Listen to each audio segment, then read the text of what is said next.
दोस्तों, इस्लाम में पड़ोसियों का बड़ा मकाम है। पड़ोसी तीन तरह के होते हैं। एक तो आपका मुसलमान पड़ोसी है और रिश्तेदार भी है, तो उसके तीन हुकूक हैं। एक तो हक़्क़े इस्लाम, हक़्क़े रिश्तेदारी और हक़्क़े पड़ोस। एक वो पड़ोसी है जो मुसलमान है, तो उसका दो हक है। एक तो हक़्क़े इस्लाम और दूसरा हक़्क़े पड़ोस। और एक काफिर है, उसका भी एक हक होता है, हक़्क़े पड़ोस। हुजूर पाक सल्लल्लाहु अलैहि वसल्लम की बारगाह में एक सहाबी आए, कहा या रसूलल्लाह, एक औरत है जो नमाज रोज़ा सदक़ात खूब करती है, कसरत से करती है, लेकिन अपनी ज़बान से पड़ोसी को तकलीफ़ देती है। हुजूर ने फरमाया वो जहन्नमी है। फरमाया या रसूलल्लाह, एक औरत है जो नमाज रोज़ा में इतनी ज़्यादा तो नहीं है, कसरत तो नहीं है, लेकिन अपने पड़ोसियों के लिए बहुत अच्छी है। हुजूर ने फरमाया कि वो जन्नती है। हुजूर ने फरमाया कि जब तुम ये सुनो पड़ोसियों को कहते हुए कि तुम अच्छे हो, तो यकीनन तुम अच्छे हो, और अगर पड़ोसियों को ये कहते हुए सुनो कि तुम बुरे हो, तो यकीनन तुम बुरे हो। अब सवाल पैदा होता है कि पड़ोसी कहते किसको हैं? कितने लोगों को पड़ोसी कहा जाता है? क्या घर के बगल में जो घर है सिर्फ उसको पड़ोसी कहा जाएगा, आस पड़ोस में रहने वालों को? तो हदीस के मुताबिक है कि 40 घर दाएं, 40 घर बाएं और 40 घर आगे और 40 घर पीछे, ये आपके पड़ोसी हैं। इनको पड़ोसी कहा जाता है। हम ये सोचते हैं कि हमारे दाएं बाएं आगे पीछे जो रह रहा है सिर्फ वो पड़ोसी है, नहीं। और पड़ोसियों के कुछ हुकूक होते हैं जो हदीस पाक के अंदर मज़कूर हैं, वो मैं आपको बताता हूं। नंबर एक, जब तुमसे वो मदद मांगे तो तुम उसकी मदद करो। नंबर दो, जब तुमसे वो कर्ज मांगे तो कर्ज दे दो। जब मोहताज हो तो उसे कुछ दो, उसकी मदद करो। जब बीमार हो तो उनकी अयादत करो, यानी हाल चाल पूछने के लिए जाओ। और जब उसे खबर पहुंचे तो मुबारकबाद दो।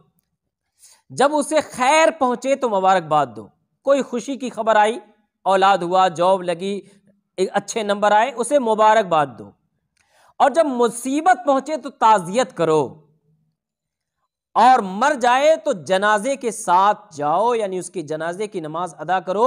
ये पड़ोसियों के कुछ हुकूक हैं। आका अलैहिस्सलाम ने फरमाया हजरत सैयदतुना आयशा सिद्दीका रज़ियल्लाहु ताला अन्हा से, ए आयशा, अगर पड़ोस का कोई बच्चा तुम्हारे आंगन में आ जाए, घर में आ जाए, तो उसे कुछ दे दिया करो, तुम्हारे दरमियान मोहब्बत पैदा होगी। एक शख्स हुजूर की बारगाह में आए और अपने पड़ोसी की शिकायत की कि उससे मुझे तकलीफ होती है, परेशानी होती है। हुजूर ने फरमाया कि सब्र करो। 2 बार 3 बार हुजूर सल्लल्लाहु ताला अलैहि वसल्लम ने फरमाया कि तुम सब्र करो। और चौथी बार जब उसने शिकायत की तो हुजूर ने कहा कि तुम अपना सामान घर के बाहर रख दो। उस शख्स ने अपना सामान घर के बाहर रख दिया। लोग पूछते थे क्या हुआ, तो वो कहता था कि फला पड़ोसी मुझे तकलीफ देता है। तो वो कहते कि अल्लाह उसको हिदायत दे। इस तरह की बातें वो कहते हुए लोग गुजरते थे। तो वो पड़ोसी को शर्मिंदगी हुई और उसने कहा कि बराए करम आप अपना सामान उठा लीजिए ताकि मुझे शर्मिंदगी ना उठानी पड़े। आखिरकार वो सामान ले जाता है, उसकी शिकायत दूर हो जाती। हुजूर ने कितने ज्यादा हिकमत भरे अंदाज में उस पड़ोसी के शिकायत को दूर फरमाया। पड़ोसियों के बहुत ज्यादा हुकूक हैं। अपने आस पड़ोस का ख्याल रखें, अगरचे वो मुसलमान हो या गैर मुस्लिम हो, आपके रिश्तेदार हो या रिश्तेदार ना हो, आपको अपने पड़ोसियों का बहुत ज्यादा ख्याल रखना चाहिए। हजरत मालिक बिन दिनार, उनके पड़ोस में गैर मुस्लिम रहा करता था, एक यहूदी रहता था, और उसने अपना परनाला हजरत के आंगन में उतार दिया था। उनका परनाला जो छत से पानी गिरता है उनके आंगन में गिरता था। तो हजरत मालिक बिन दिनार रोज उसको साफ करते और परनाले से वो रोज गंदगी गिरा दिया करता था। हजरत मालिक बिन दिनार रोज उसको साफ करते, रोज उसको साफ करते। एक दिन पड़ोसी उसके घर में आता है और कहता है कि हुजूर, मैं रोजाना आपको तकलीफ देता हूं और गलाजत गिरती है हमारे छत से, क्या आपको परेशानी नहीं होती है? तो हजरत मालिक बिन दिनार ने कहा, मैंने एक झाड़ू और एक सूप रखा है जिसमें मैं गंदगी को उठा करके साफ कर देता हूं, मुझे कोई तकलीफ नहीं होती है। तो उस यहूदी ने कहा कि आपका ये अखलाक कितना अच्छा है। हजरत मालिक बिन दिनार ने कहा कि हमारे दीन ने, हमारे इस्लाम ने, हमारे नबी ने हमें यही तालीम दी है।